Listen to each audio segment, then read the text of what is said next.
ಎಲ್ಲರಿಗೂ ನಮಸ್ಕಾರ. ಒಂದು ಲೇಖನ ಮನುಷ್ಯ ಸಂಬಂಧಗಳು, ಅದರ ಸೌಂದರ್ಯಶೀಲತೆ. ಈ ಲೇಖನವನ್ನು ನಿಮ್ಮ ಮುಂದೆ ಈಗ ಓದ್ತಾ ಇದ್ದೀನಿ. ನಮ್ಮ ಭಾವದ, ಅರ್ಥದ, ನೋಟದ ಜಗತ್ತನ್ನು ವೈಚಾರಿಕವಾಗಿ ವಿಶಾಲ ಹೊದಿಕೆಯಿಂದ, ವಿಶ್ವಾತ್ಮಕ ನೆಲೆಯಿಂದ, ಸಮಸಮಾಜದ ಸುಸ್ಥಿರ ಬದುಕಿಗೆ ವೈಚಾರಿಕ ನೆಲೆಯಿಂದ ಹಿಗ್ಗಿಸುವ ಸಂಗತಿಗಳಲ್ಲಿ ಮನುಷ್ಯ ಸಂಬಂಧಗಳ ಸಂಗತಿಯೂ ಒಂದು. ಇದು ಒಂದು ಮುಖ್ಯವಾದ ನೆಲೆಯಾಗಿರುತ್ತದೆ.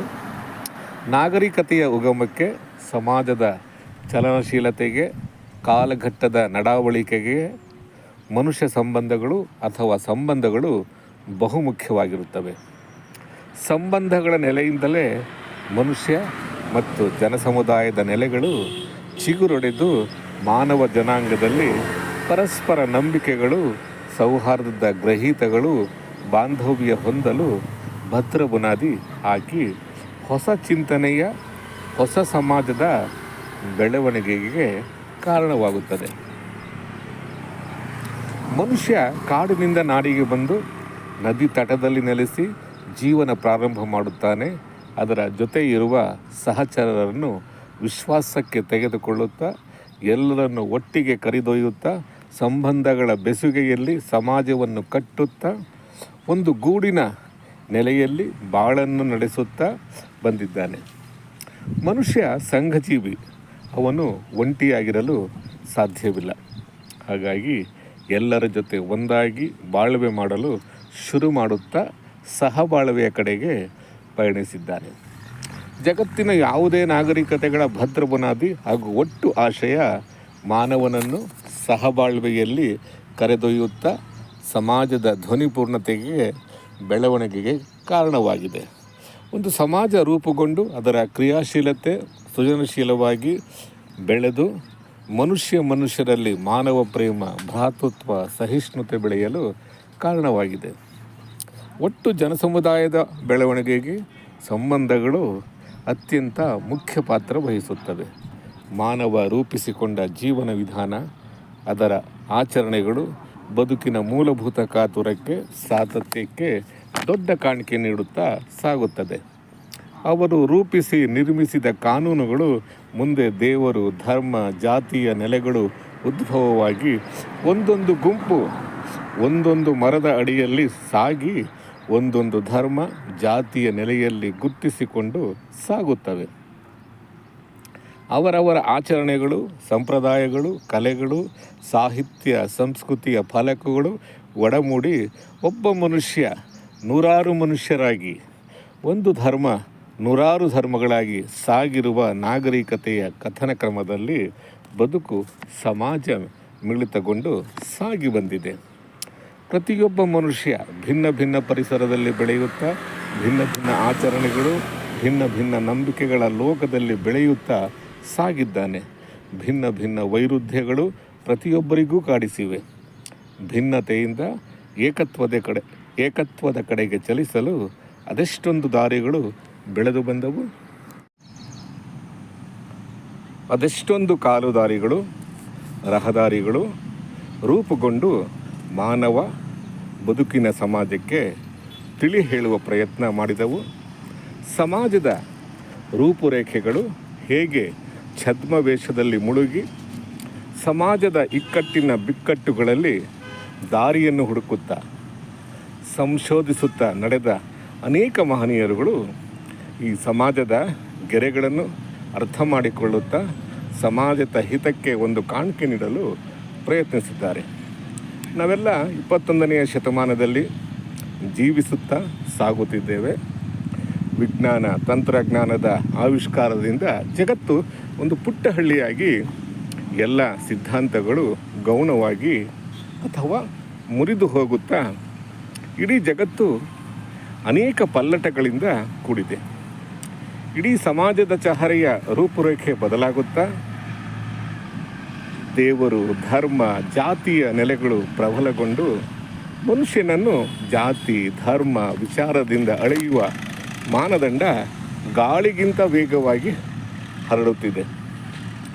ಸದ್ಯದ ಸಂಕೀರ್ಣ ಸಂದಿಗ್ಧತೆಯ ಕಾಲಘಟ್ಟದಲ್ಲಿ ಆಧುನಿಕತೆ ವೈಚಾರಿಕತೆಯ ಉತ್ತುಂಗದ ಕಾಲದಲ್ಲಿಯೂ ಧರ್ಮ ಜಾತಿ ಆಚಾರ ವಿಚಾರಗಳ ನಂಬಿಕೆಗಳು ಮುಂದೆ ಬಂದು ಇಡೀ ಸಮಾಜದ ಕೇಂದ್ರ ಬಿಂದುವಾದ ಮನುಷ್ಯ ಸಂಬಂಧಗಳು ಘಾಸಿಗೆ ಒಳಗಾಗಿ ಮಾನವ ಪ್ರೇಮ ದೂರವಾಗುತ್ತಿರುವ ನಗ್ನ ಸತ್ಯದಲ್ಲಿ ಸಮಾಜದ ಚಲನಶೀಲತೆ ಸೃಜನಶೀಲತೆ ಹುಡುಕುವುದೆಲ್ಲಿ? ಆದರೆ ಸಮಾಜ ನಿಂತ ನೀರಲ್ಲ, ಅದು ನಿರಂತರ ಚಲಿಸುವ ಸದಾ ಹರಿಯುವ ನದಿಯಾಗಿ ತನ್ನ ಕಾರ್ಯಕ್ಷೇತ್ರವನ್ನು ಸಮತಟ್ಟುಗೊಳಿಸುತ್ತಾ ಸಾಗುತ್ತದೆ. ಸಮಾಜದ ಒಟ್ಟೊಂದದ ಸೌಂದರ್ಯಶೀಲತೆಗೆ ಸಂಬಂಧಗಳು ಸಹಕಾರಿ ಹಾಗೂ ಭದ್ರ ಬುನಾದಿಯಾಗಿರುತ್ತವೆ. ಸಮಾಜದ ಎಲ್ಲವನ್ನು ಒಳಗೊಂಡ ಒಂದು ಸಂವಿಧಾನ, ಅದರ ಎಲ್ಲ ವರ್ಗದವರು ಜೀವಿಸುತ್ತಾರೆ.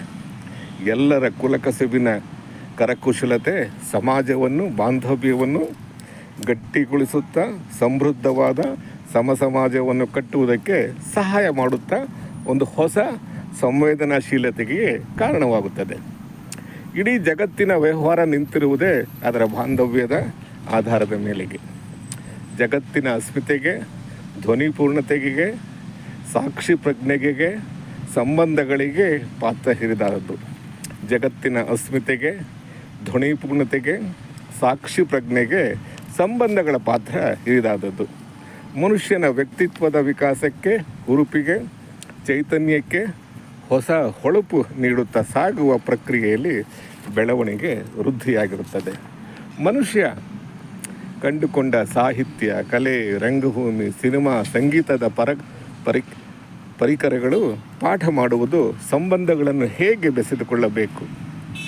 ಮನುಷ್ಯ ಕಂಡುಕೊಂಡ ಸಾಹಿತ್ಯ, ಕಲೆ, ರಂಗಭೂಮಿ, ಸಿನಿಮಾ, ಸಂಗೀತದ ಪರಿಕರಗಳು ಪಾಠ ಮಾಡುವುದು ಸಂಬಂಧಗಳನ್ನು ಹೇಗೆ ಬೆಸೆದುಕೊಳ್ಳಬೇಕು, ಬಾಂಧವ್ಯವನ್ನು ಹೇಗೆ ವೃದ್ಧಿಸಿಕೊಳ್ಳಬೇಕು, ಸಮಾಜದ ಜೊತೆ ಪ್ರತಿಸ್ಪಂದಿಸಬೇಕು, ಹೇಗೆ ನಡೆದುಕೊಳ್ಳಬೇಕು, ಹೇಗೆ ಒಂದು ಸುಸ್ಥಿರ ಆರೋಗ್ಯ ಸಮಾಜ ಕಟ್ಟಬೇಕೆಂದು ತಿಳಿ ಹೇಳುವ ಜೊತೆ ಅರಿವು ಮೂಡಿಸುತ್ತದೆ.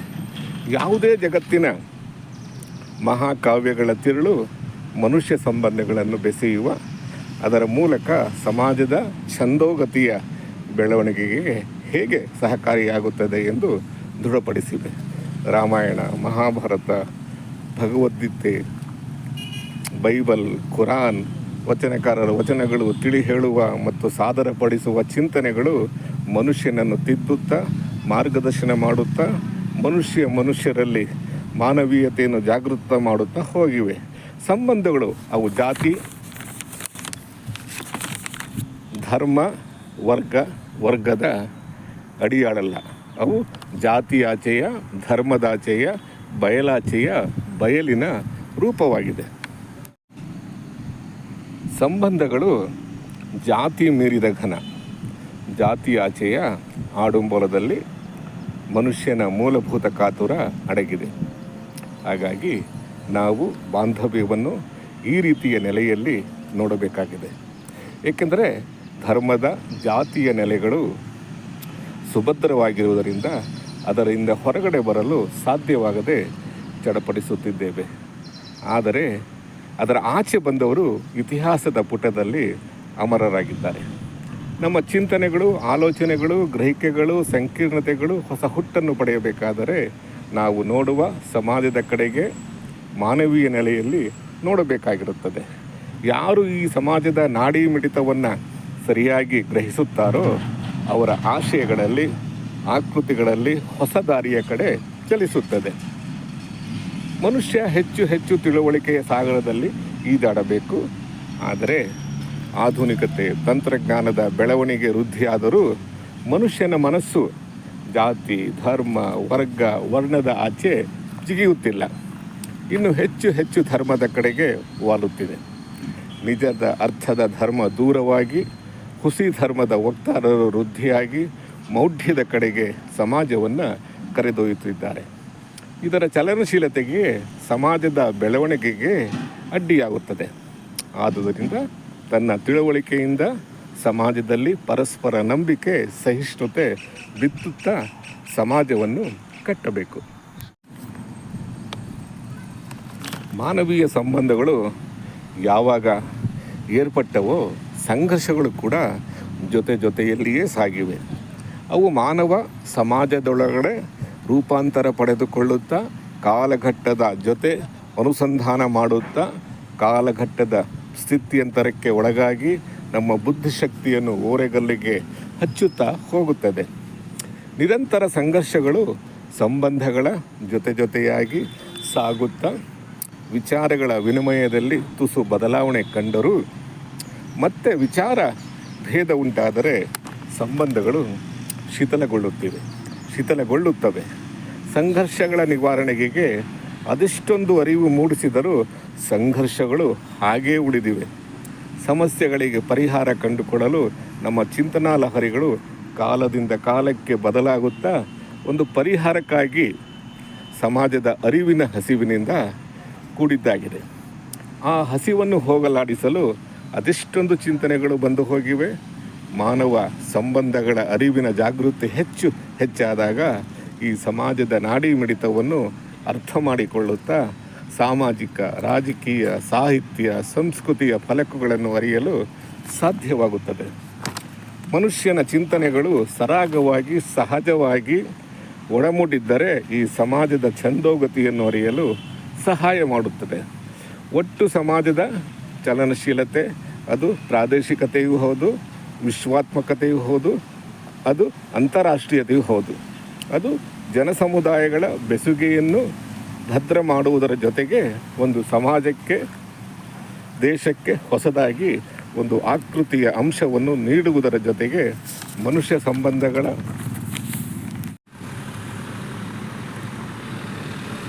ಮನುಷ್ಯ ಸಂಬಂಧಗಳ ಫಲವತ್ತತೆಗೆ ಕಾರಣವಾಗುತ್ತದೆ. ಸೃಜನಶೀಲತೆ ಇದು ಕೇವಲ ಕಲೆ ಸಾಹಿತ್ಯಕ್ಕೆ ಸೀಮಿತವಾದದ್ದಲ್ಲ. ಅದು ಒಟ್ಟು ಸಮಾಜದ ಜೀವಂತಿಕೆಗೆ ನಮ್ಮ ಪರಿಸರದ ಕೂರುಂಬಗಳನ್ನು ನಾವೇ ಅವಲೋಕಿಸುತ್ತಾ ನಮ್ಮ ಅನುಭವಗಳ ಮುಖಾಂತರ ಮತ್ತೊಬ್ಬರನ್ನು ಅರಿಯುವ ಬಾಂಧವ್ಯವನ್ನು ನವೀಕರಿಸುವ ಅಥವಾ ಹೊಸದಾಗಿ ಕಟ್ಟಿಕೊಳ್ಳುತ್ತಾ ಬದುಕಿನ ಅನುಭವಗಳು ಇದರ ಜೊತೆ ಬೆರೆತಾಗ ಪಡೆದುಕೊಳ್ಳುವ ಸಂವೇದನೆಯ ಚಲನಶೀಲತೆಯ ಜೊತೆಗೆ ಸೃಜನಶೀಲತೆ ಅಲ್ಲವೇ? ಬದುಕನ್ನು ಸುಂದರವಾಗಿ ರೂಪಿಸಿಕೊಳ್ಳಲು ಸೃಜನಶೀಲತೆಯ ನವಿರು ಹಚ್ಚ ಹಸಿರಾಗಿರುತ್ತದೆ. ಸಂಬಂಧಗಳು ಗಟ್ಟಿತನ ಇರುವುದು ನಾವು ಹೇಗೆ ಮತ್ತೊಬ್ಬರನ್ನು ಅರ್ಥ ಮಾಡಿಕೊಂಡು ಅದರ ಮಧುರ ಬಾಂಧವ್ಯವನ್ನು ಹೇಗೆ ನಿರ್ವಹಿಸುತ್ತೇವೆ. ಪರಸ್ಪರ ಅರ್ಥ ಜೊತೆಗೆ ವೈರುಧ್ಯಗಳನ್ನು ಅರಿತು ನಾವು ವ್ಯಕ್ತಪಡಿಸುವ, ಅಭಿನಂದಿಸುವ, ಸಮಾಲೋಚಿಸುವ ನಮ್ಮ ಅಭಿವ್ಯಕ್ತಿ ನಮ್ಮನ್ನು ಮೇಲ್ಪದರಕ್ಕೆ ಕೊಂಡೊಯ್ಯುತ್ತದೆ. ಪ್ರತಿಯೊಂದು ಸಂಬಂಧಕ್ಕೂ ಒಂದು ಭೂತಕಾಲವಿರುತ್ತದೆ, ಒಂದು ಚರಿತ್ರೆ ಕೂಡ ಇರುತ್ತದೆ. ಇಂದಿನ ಸಂಬಂಧ ಹೇಗಿರಬೇಕೆಂದು ಕಳೆದುಕೊಂಡ ದಿನಗಳ ಮೇಲೆ ಅವಲಂಬಿತವಾಗಿರುತ್ತದೆ. ನಮ್ಮ ಸಂಬಂಧಗಳು ವರ್ತಮಾನದಲ್ಲಿ ಹೇಗಿರಬೇಕು, ನಮ್ಮ ಬಾಂಧವ್ಯ, ನಮ್ಮ ವರ್ತನೆ ಹೇಗಿರಬೇಕು ಅನ್ನುವುದು ನಮ್ಮ ತಿಳುವಳಿಕೆಯ ಸಾಗರದ ಮೇಲೆ ಕಟ್ಟಲಾಗುತ್ತದೆ. ಯಾವುದೇ ಸಂಬಂಧಗಳು ಗಟ್ಟಿಯಾಗಿ ನಿಲ್ಲಲು ಅದರ ಅಡಿಪಾಯ ಪ್ರೀತಿ, ವಿಶ್ವಾಸ, ಸಹನೆಯಿಂದ ನಾವು ವರ್ತಿಸಬೇಕು. ಸಂಬಂಧಗಳ ಸೌಂದರ್ಯಶೀಲತೆ ನಿಂತಿರುವುದೇ ಅದರ ಪರಸ್ಪರ ಪ್ರೀತಿಯಿಂದಲೇ ಜಗತ್ತನ್ನು ಎದುರುಗೊಳ್ಳಬೇಕು. ಸೌಂದರ್ಯಶೀಲತೆ ಕೇವಲ ತೋರಿಕೆಯಲ್ಲ, ಅದು ಮನುಷ್ಯರೊಡನೆ ಒಂದು ಭದ್ರವಾದ ಪ್ರೀತಿಯ ಸೆಳೆತದ ಅಣೆಕಟ್ಟಾಗಬೇಕು. ಸೌಂದರ್ಯಶೀಲತೆ ಕೇವಲ ತೋರಿಕೆಯಲ್ಲ, ಅದು ಮನುಷ್ಯರೊಡನೆ ಒಂದು ಭದ್ರವಾದ ಪ್ರೀತಿಯ ಸೆಳೆತದ ಅಣೆಕಟ್ಟಾಗಬೇಕು. ಅಲ್ಲಿ ಪರಸ್ಪರ ನಂಬಿಕೆಯಿಂದ ಗೌರವಿಸುವ, ಪರಸ್ಪರ ಕುಲಕಸುಬುಗಳನ್ನು ಗೌರವಿಸುತ್ತಾ ಸಾಗಬೇಕು. ಅಲ್ಲಿ ಪರಸ್ಪರ ನಂಬಿಕೆಯಿಂದ ಗೌರವಿಸುವ, ಪರಸ್ಪರ ಕುಲಕಸುಬುಗಳನ್ನು ಗೌರವಿಸುತ್ತಾ ಸಾಗಬೇಕು. ಏಕೆಂದರೆ ಪ್ರತಿಯೊಬ್ಬ ಭಿನ್ನ ಭಿನ್ನ ಪರಿಸರದಲ್ಲಿ ಬೆಳೆದಿರುತ್ತಾನೆ, ಭಿನ್ನ ಭಿನ್ನ ಧರ್ಮದ ಅಡಿಯಲ್ಲಿ ಬೆಳೆದಿರುತ್ತಾನೆ ಮತ್ತು ಪ್ರತಿಯೊಬ್ಬರೂ ಒಂದೇ ಧರ್ಮದಲ್ಲಿ ಹುಟ್ಟಲು ಸಾಧ್ಯವಿಲ್ಲ. ಪ್ರತಿಯೊಬ್ಬರು ಬೇರೆ ಬೇರೆ ಪರಿಸರದಲ್ಲಿ ಚಲಿಸತೊಡಗಬೇಕು. ಏಕೆಂದರೆ ಪ್ರಕೃತಿ ನಿಂತಿರುವುದೇ ವಿರುದ್ಧಾರ್ಥಗಳಲ್ಲಿ. ವೈರುಧ್ಯಗಳ ಆಗರದಲ್ಲಿ, ಈ ವೈರುಧ್ಯಗಳ ಮುಖಾಮುಖಿಯಲ್ಲಿ ಅದರ ಆಚೆ ಬಂದಾಗ ಈ ಜೀವನದ ಸುಂದರತೆ, ಚಲನಶೀಲತೆ ಅರ್ಥವಾಗುತ್ತದೆ. ಈ ವೈರುಧ್ಯಗಳು ನಮ್ಮನ್ನು ಚಿಂತಿಸುವಂತೆ ಮಾಡುತ್ತದೆ. ಸಮಾಜದ ವೈರುಧ್ಯಗಳನ್ನು ತಿಳಿಗೊಳಿಸಲು ಬುದ್ಧ, ಬಸವ, ಅಂಬೇಡ್ಕರ್, ಮಹಾವೀರ, ಗಾಂಧೀಜಿ ಇನ್ನೂ ಅನೇಕ ಮಹನೀಯರು ತಮ್ಮ ಕಾಣಿಕೆಯ ಮೂಲಕ ಸಮಾಜದ ಬೆಳವಣಿಗೆಗೆ ಕಾರಣಕರ್ತರಾಗಿದ್ದಾರೆ. ಹಾಗೂ ಇಡೀ ಜಗತ್ತಿನ ಜನಸಮುದಾಯಗಳಿಗೆ ಉತ್ತಮ ಸಂದೇಶ ನೀಡಿದ್ದಾರೆ. ಹಾಗೆ ಇಡೀ ಜಗತ್ತಿನ ಜನಸಮುದಾಯಗಳಿಗೆ ಒಂದು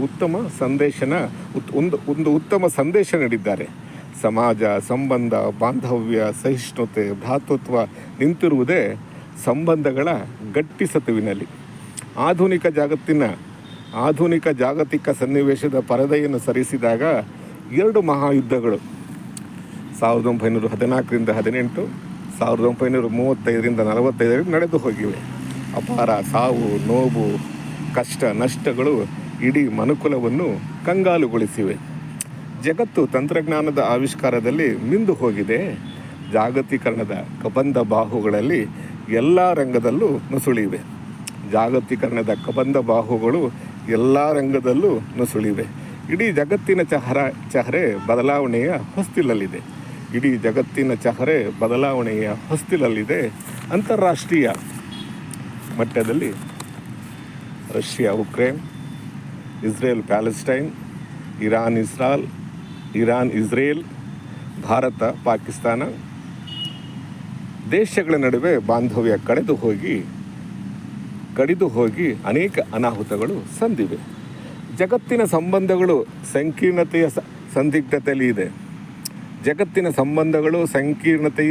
ಸಂದಿಗ್ಧತೆಯಲ್ಲಿದೆ. ಪರಸ್ಪರ ನಂಬಿಕೆ ದೂರವಾಗುತ್ತಾ ಅಧಿಕಾರ, ಧರ್ಮಶ್ರೇಷ್ಠತೆಯ ವ್ಯಸನ ರಾರಾಜಿಸುತ್ತಿದ್ದು, ಮುಕ್ತ ಛಂದಸ್ಸಿನ ಸಮಾಜ ಗೋಚರಿಸದೆ ವಿನಯ, ಮುಗ್ಧತೆ ಕಳೆದು ಹೋಗುತ್ತಾ ಸ್ವಾರ್ಥ, ಸ್ವಜನ ಪಕ್ಷಪಾತ, ಭಯೋತ್ಪಾದನೆ ಮೇಲುಗೈಯಾಗಿ ಪ್ರಬಲ ವ್ಯಕ್ತಿ ಮುಂದಾಗಿ ದುರ್ಬಲರ ನಡುವೆ ಠೇಂಕರಿಸುತ್ತಾ ಸಾಗುತ್ತಿರುವುದು ನಗ್ನ ಸತ್ಯವಾಗಿದೆ.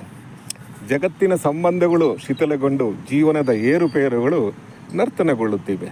ಇಂತಹ ಸಿಡಿಮದ್ದಿನ ಕಾಲದಲ್ಲಿ ಇಡೀ ಜಗತ್ತಿನ ಜನರು ಯೋಚಿಸಬೇಕಾಗಿದೆ.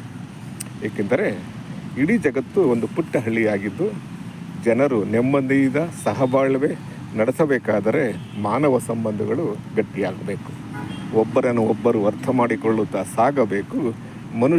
ಮನುಷ್ಯನನ್ನಾಗಿ ಬಾಳುವಂತಹ ಚಿಂತನೆಗಳು ಒಡಮೂಡಿ ಮನುಷ್ಯನಾಗಿ ಬಾಳುವಂತಹ ಚಿಂತನೆಗಳು ಒಡಮೂಡಿ ಇಡೀ ಜಗತ್ತು ಚಲಿಸುವ ಅವಕಾಶ ಮಾಡಿಕೊಡಬೇಕು. ಈ ಸಂದರ್ಭದ ಹಾಯಿ ದೋಣಿಯಲ್ಲಿ ಪಯಣಿಸುವ ಪಾಲು ಎಲ್ಲರಿಗೂ ಸಿಗಬೇಕು. ಮತ್ತೆ 12ನೇ ಶತಮಾನದ ವಚನಕಾರರು ಜ್ಞಾಪಕವಾಗುತ್ತಿದ್ದಾರೆ. ಎಷ್ಟೊಂದು ಕುಲಕಸುಬುಗಳ ನಡುವೆಯೂ ಕಾಯಕ ಮಾಡುತ್ತಾ ವಚನ ಕ್ರಾಂತಿಗೆ ನಾಂದಿ ಹಾಡಿದರು. ಅಲ್ಲಿ ಇದ್ದದ್ದು ಸಂಬಂಧಗಳ ಗೌರವ, ಪರಸ್ಪರ ಪ್ರೀತಿ, ಸೌಹಾರ್ದತೆ, ನೆಲಮೂಲ ಸಂವೇದನೆಯ ಅಸ್ಮಿತೆ ಧ್ವನಿಪೂರ್ಣವಾಗಿ ಅಭಿವ್ಯಕ್ತಿಸಿದ ಪರಿ ಹೊಸ ಸಮಾಜದ ಕಟ್ಟುವಿಕೆಗೆ ನಾಂದಿ ಹಾಡಿತು. ಬಸವಣ್ಣರ ಮಾತುಗಳು ಸಾರ್ವಕಾಲಿಕ ಸತ್ಯವನ್ನು ಪ್ರತಿಪಾದಿಸಿತು. ಮನುಷ್ಯನನ್ನಾಗಿ ನೋಡಿದ ಇವ ನಮ್ಮವ ಎಂದು ಮನುಷ್ಯನನ್ನು ತಬ್ಬಿದ ಮಹಾಚೇತನ ಬಸವಣ್ಣವರ ಚಿಂತನೆಗಳು ಸಂಬಂಧಗಳನ್ನು ಗಟ್ಟಿಗೊಳಿಸುವಲ್ಲಿ ಆತ್ಯಂತಿಕ ಪಾತ್ರ ವಹಿಸಿದೆ.